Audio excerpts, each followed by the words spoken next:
ಬೆಳಗಾದರೆ ವೈಕುಂಠ ಏಕಾದಶಿ, ಅದಕ್ಕೆ ರಾತ್ರಿಯೇ ಎಲ್ಲ ಹಣಿ ಮಾಡ್ಕೊತಾ ಇದ್ದೀನಿ ನೋಡಿ. ಎಲ್ಲ ಬೇಳೆ, ಕ್ಯಾರೆಟು, ಬೀನ್ಸು ಎಲ್ಲ ಬೇಯಿಸ್ಕೊಂಡು ರಾತ್ರಿಯೇ ಇಟ್ಕೊಂಡಿದ್ದೀನಿ. ಬೆಳಗ್ಗೆ ಬೇಗ ಆಗಬೇಕಲ್ಲಪ್ಪ ಅದಕ್ಕೆ ನೋಡಿ. ಎಲ್ಲ ಆಯಿತಾ, ರಾತ್ರಿ ಇದು ಮಾಡಿದ್ನ ತಿರ್ಗಾ ಹೋದೆ, ಬಟ್ಟೆ ಎಲ್ಲ ಒಕ್ಕೊಂಡು ಹಣಿ ಮಾಡ್ಕೊಂಡಿದ್ದೀನಿ.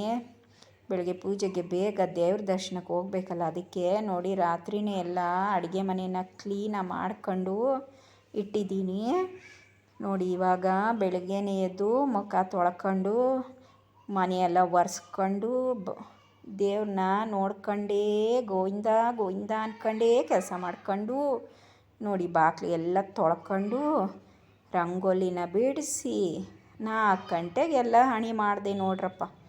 ಇವಾಗ ನಾನು ಸ್ನಾನ ಮಾಡ್ಕೊಂಬಂದು ದೀಪವ ಹಚ್ಚಿ ತುಳಸಿಗೆ ಹಚ್ಚಿ ಹೊಸ್ಲು ಪೂಜೆ ಮಾಡಿ ದೇವ್ರ ಪೂಜೆಗೆ ಇಷ್ಟೆಲ್ಲ ರೆಡಿ ಮಾಡ್ಕೊಂಡಿವ್ನಿ. ಆಮೇಲೆ ನೋಡಿ ಇವಾಗ ದೇವ್ರ ಪೂಜೆ ಎಲ್ಲ ಮುಗಿಸ್ಕೊಂಡು ಇವಾಗ ದೇವಸ್ಥಾನಕ್ಕೆ ಹೊರಟಿವ್ನಿ. ದೇವಸ್ಥಾನ 6 ಗಂಟೆಗೆ ಹೊರಟೆ. ದೇವಸ್ಥಾನಕ್ಕೆ ಹೋಗಿ ಅಲ್ಲಿ ದೇವ್ರನ್ನ ದರ್ಶನ ಮಾಡ್ಕೊಂಡು ನೋಡಿ ದೇವಸ್ಥಾನಕ್ಕೆ ಬಂದ್ವಿ.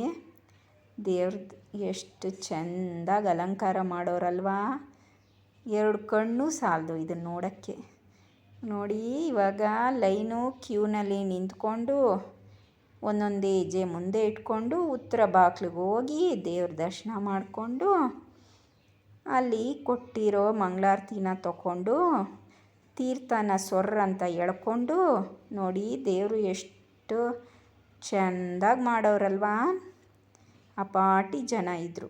ನೋಡ್ಕೊಂಡು ದೇವಸ್ಥಾನನ ಒಂದು ನಮಸ್ಕಾರ ಹಾಕ್ಕೊಂಡು ಮನೆಗೆ ಓಡಿ ಬಂದ್ವಿ. ಸ್ಕೂಲಿಗೆ ಕಳಿಸ್ಬೇಕಲ್ಲ ಮಕ್ಕಳನ್ನ, ಅದಕ್ಕೆ ನೋಡಿ.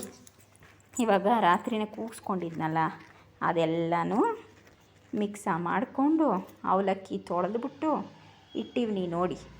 ಇವತ್ತು ತಿನ್ನಬಾರ್ದಂತಲ್ಲ ಅನ್ನನ, ಅದಕ್ಕೆ ಅವಲಕ್ಕಿ ಬಿಸಿಬೇಳೆ ಇವತ್ತು ಮಾಡಿದ್ದೀನಿ. ಈರುಳ್ಳಿ ಬೆಳ್ಳುಳ್ಳಿ ಏನೂ ತಿನ್ನಂಗಿಲ್ಲ, ಬರೀ ಅವಲಕ್ಕಿ. ಚೆಂದಾಗದ ಅವಲಕ್ಕಿ ಬಿಸಿಬೇಳೆ ಬಾತು ರೆಡಿ. ಇವಾಗ ಇದನ್ನು ಲಂಚ್ ಬಾಕ್ಸ್ಗೆ ಪ್ಯಾಕ್ ಮಾಡ್ಕೊಂಬಿಡವ ನೋಡಿ. ಇವಾಗ ಮಧ್ಯಾಹ್ನಕ್ಕೆ ಚಪಾತಿನೂ ಬೆಂಡೆಕಾಯಿ ಪಲ್ಯನೂ ಮಾಡಿವ್ನಿ. ಆಮೇಲೆ ರಾತ್ರಿಗೆ ಶಾವಿಗೆ ಉಪ್ಪಿಟ್ಟು